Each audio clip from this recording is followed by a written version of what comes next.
Tesla's not going to provide solar chargers? Let's find out. Elon Musk has promised that Tesla will deploy solar and batteries to its entire supercharger stations in order to reduce their dependence on the grid. However, as we all know, Elon isn't very reliable when it comes to promises, so that's what's happening with this promise as well. Let's get into the details of this in our video for today. So, without further ado, let's dive right in. There are numerous reasons why Tesla needs to deploy batteries and solar power at electric vehicle charging stations. From a financial standpoint, a large part of the cost of running an EV charging station consists of demand charges, which is a higher rate of electricity during surges in demand. The nature of a charging station results in a lot of the operating time at peak level, since you can go hours without a car charging, and then there can be 5 cars charging at once.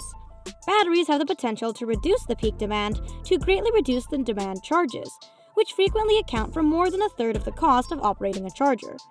The other reason why you would want batteries is that you could at least provide some charging capacity in case of a power outage, something that would be dire if you were counting on that charging station to get to your destination. Back in the early days of the deployment of the supercharger, Tesla promised to add solar arrays and batteries to the supercharger stations. The deployment has been enormously slow compared to the growth of the network. But back in 2016, CEO Elon Musk said that Tesla was waiting for the new Supercharger V3 to accelerate the development.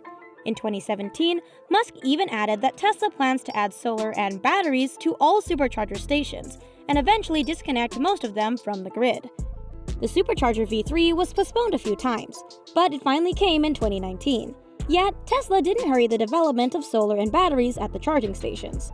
Oddly, Electrify America might have more Tesla power packs at its charging stations than Tesla has at its own superchargers.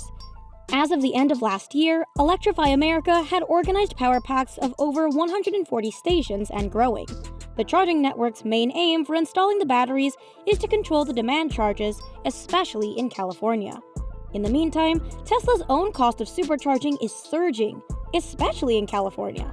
In Southern California, Tesla's supercharger prices have increased to between 46 cents and 58 cents per kilowatt hour for daytime charging. Oh, and did I mention? Without batteries, Tesla's supercharger network is also more susceptible to power outages. There were some momentous storms that hit the Northeast recently, and more than 500,000 people were without electricity for a long period of time. As expected, several Tesla supercharger stations were down.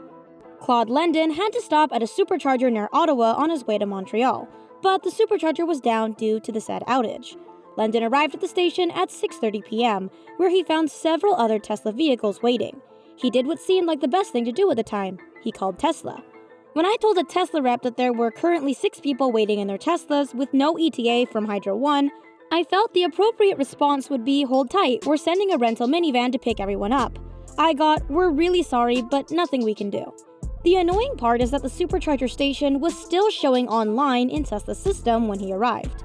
The customer service told him that it would take between 24 and 48 hours to get a flatbed on location and would cost more than $300 since Tesla doesn't cover running out of charge, even though Lendon reasoned that he didn't run out of charge, but Tesla ran out of supercharger. Several other Tesla vehicles stopped by to charge, but they had enough range to try to make it to the next charging station. With only 10 kilometers left, Lendon wasn't as lucky and had to sleep in his car. A few power packs wouldn't necessarily be able to provide energy for many vehicles if the grid is down, but it would be enough to add some energy to a handful of vehicles that were counting on that station before Tesla can warn other vehicles coming to the station and show it as offline in its system. It would evade a lot of trouble. And to be reasonable, power outages are also a problem for gas stations. In Ottawa, where Lendon was stuck, several gas stations ran out of gas amid the storms. I'm not sure what the holdup is here. Tesla knows the advantages of stationary storage better than anyone, and it owns the solution. Of course, the company is supply forced when it comes to stationary battery systems, and it has a long backlog of orders from customers. It's possible that it may be prioritizing them. Anyway, this wraps up our video for today. What do you think of Elon's inability to fulfill promises? Let us know in the comments section down below. Make sure to like this video and subscribe to the channel while you're at it.